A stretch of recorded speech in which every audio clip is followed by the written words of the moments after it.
In this video, I'm going to show you how you can log into your Roblox account.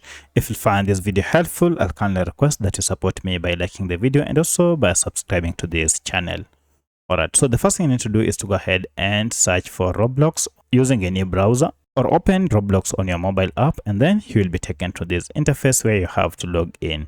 To log in, you'll need either your username, email, or phone. So if you have any of the above, you can use any of them depending on what you added on your account. Then secondly, you'll need your password.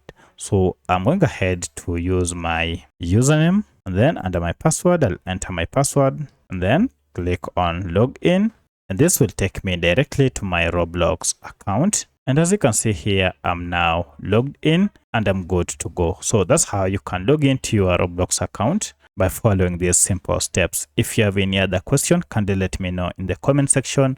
Otherwise, thanks for watching and let's meet in the next video.